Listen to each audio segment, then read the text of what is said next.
আসসালামু আলাইকুম। কলকাতার দাদা দিদিদের সাথে আমার সম্পর্ক হচ্ছে আসলে অম্লমধুর। ওনারা আমাকে অনেক গালি দেয়, আমিও ওনাদেরকে অনেক গালি দেই।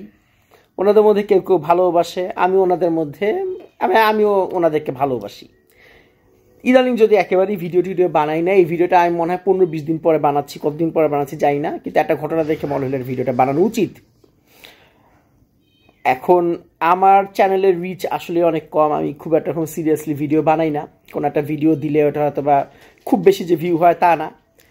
আর পলিটিক্যাল যদি কোনো ভিডিও আমি দেই, মানে ইমিগ্রেশন বাদ দিয়ে, তাহলে দেখা যায় যে ওইটাতে ভিউ হয়েছে হয়তো বা কয়েক হাজার, আর কমেন্ট হয়তো বা পড়ছে হচ্ছে 50-60টা।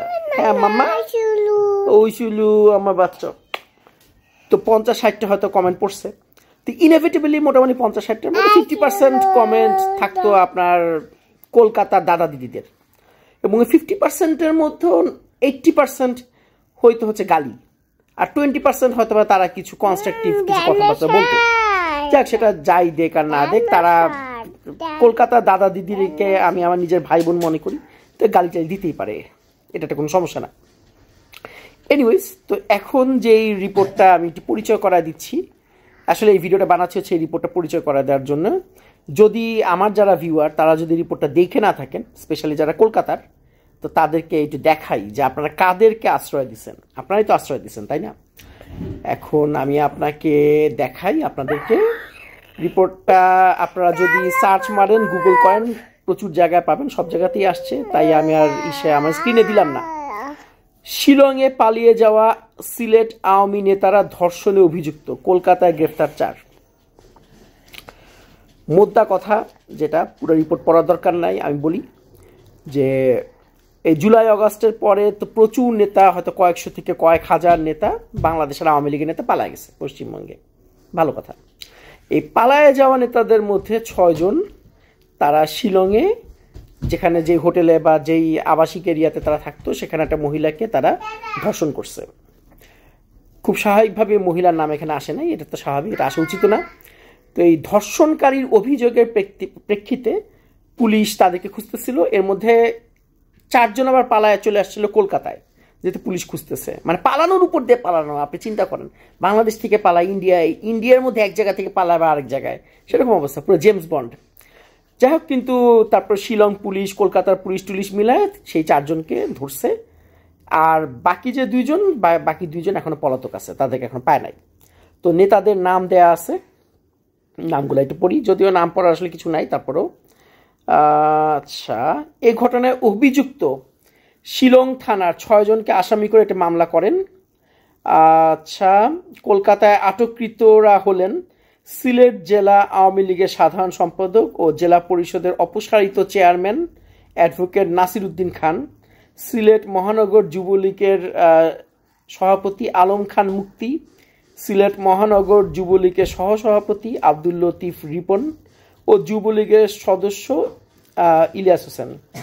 পলাতক 2 জন হলেন, যে 2 জন পালা গেছেন, সিলেট জেলা স্বেচ্ছাসেবক লীগের সভাপতি আফসর আজিজ ও সাধারণ সম্পাদক দেবাংশু দাস মিঠু।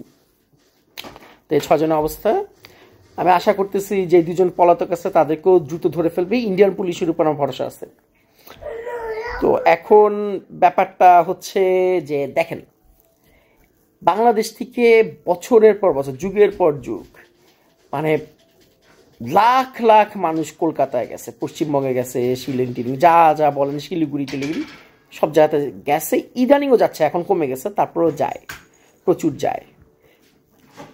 হয়তো কিছু ইনসিডেন্ট ঘটতে পারে, 2-1টা কিছু ইনসিডেন্টস এটা সেটা ঘটতে পারে, অপরাধ ইত্যাদি ইত্যাদি, কিন্তু মেজরিটি ভাবে কখনো কি আপনারা শুনছেন, যারা আমার ভিডিও দেখতেছেন, যে এরা যায় কোনো অপরাধ করছে, কিছু করছে, কাউকে ধর্ষণ করছে, কাউকে খুন করছে, শুনছেন? বাংলাদেশিরা শপিং করতে যায়, তারপর করতে যায়, কি বলা যায়, তারা ধরেন চিকিৎসা নেওয়ার জন্য যায়, বেড়াতে যায়, বেড়াটারা চলে আসে। আমিও গেছিলাম, করে নাই। তাহলে এই 2 দিনের এই কিছু নেতা, হয়তো কয়েকশো সংখ্যায় হইতে পারে বা কয়েক হাজার হইতে পারে, আমি জানি না যে আসলে কত নেতা পালা গেছে ইন্ডিয়াতে, আপনারাই আশ্রয় দিচ্ছেন তাদেরকে। আপনারা চিন্তা করেন, তারা নিজেরাই আশ্রিত, বাংলাদেশ থেকে বাংলাদেশের ঠ্যাঙ্গায় তাদেরকে বার করা হয়েছে, এখানে পাইলে তাদেরকে পুলিশে ধরবে, মানুষ পিটাবে। আশ্রিত থাইকেও তারা একটা দেশে, নতুন একটা দেশে, নতুন মানে কি, তাদের যে দেশ না, যে দেশ তাদেরকে আশ্রয় দিচ্ছে সেই দেশে যায় তারা ধর্ষণ করতে পারে, সেই দেশের একটা মেয়েকে ধর্ষণ করতে পারে। আপনারা চিন্তা করতে পারেন? আমি মোটামুটি কন্টেক্সট দেখে আমি ধরে নিচ্ছি যে যে ধর্ষিতা, সে ধর্ষিতা একজন ভারতীয়।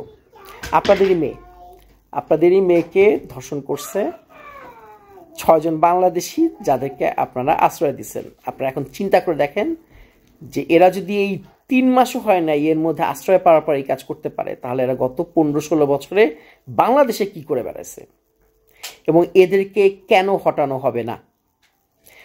আমাদের দেশের ছাত্র জনতা এই যে গুলি খায়, মার খায়, নানানভাবে অনেক কষ্ট করে যে এদেরকে যে নামাইছে, আমাদের দেশের জনগণ কেন নামাইছে, এই 6টা হইতেছে তার স্যাম্পল, 6টা স্যাম্পল।